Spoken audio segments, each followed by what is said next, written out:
एक गांव में राम नाम का एक अमीर किसान रहा करता था। उसके पास बहुत धन था, लेकिन वो फिर भी घमंडी नहीं था। वो हर किसी की मदद करता था। उसके 2 बेटे थे। एक का नाम शिवा था और दूसरे का नाम गोपी। वो दोनों कुछ काम नहीं करते थे। बैठकर खाने से पहाड़ों का खजाना भी खत्म हो जाता है। इसी तरह वो भी धीरे धीरे गरीब होता जा रहा था। दिन ब दिन वो बूढ़ा और कमजोर होता जा रहा था। उसे उन दोनों आलसी बेटों की बहुत फिक्र रहती थी और हमेशा उसी फिक्र में चिंतित रहता था। एक दिन वो उन दोनों को एक अच्छा सबक सिखाना चाहता था। जब हम अमीर थे तब इस गांव में चोरों का बहुत ज्यादा डर था। इसलिए मैंने कुछ सोने के सिक्के अपने खेत में एक घड़े में छुपाकर रख दिए थे। बहुत वक्त हो गया है ना, इसलिए मुझे याद नहीं आ रहा है कि वो कहाँ रखे हैं। तुम दोनों सारा खेत खोद दो और उस घड़े को बाहर निकालो। अब हमें उस सिक्कों की बहुत ज्यादा जरूरत है। बहुत खुशी से शिवा और गोपी खेत गए और सारा खेत खोदने लगे।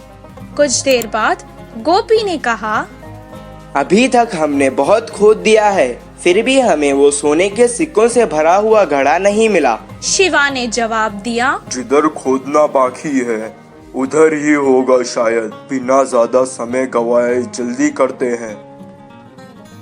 बहुत मुश्किल से उन्होंने सारा खेत खोद डाला, लेकिन उन्हें वो घड़ा नहीं मिला।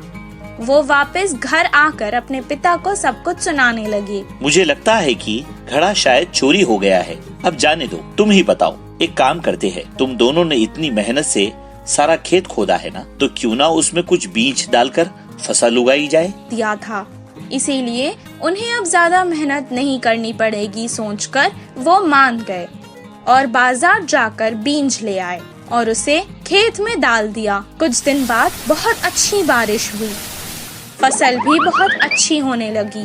तब राम खेत आया और फसल देखकर उसे बहुत संतुष्टि मिली। उस साल खेती बहुत अच्छी हुई। उन्होंने सारी फसल काट दी और बारिशों में और बोरियों में डालकर घर ले आए। तब राम ने कहा, अपने लिए कुछ अनाज की बोरियां रख लो और बाकी के बाजार में बेच आओ। जैसा उनके पिता ने कहा, शिवा और गोपी ने बिल्कुल वैसा ही किया। सारी फसल बेचकर उसके पैसे अपने पिता को लाकर दे दिए। अपने बच्चों की पहली कमाई को देखकर वो बहुत खुश हुआ और कहने लगा, बच्चों, यही है वो सोने के सिक्कों से भरा घड़ा जो तुम दोनों मिलकर हर साल इस खेत से कमा सकते हो। तुम दोनों सुखी जीवन बिता सकते हो।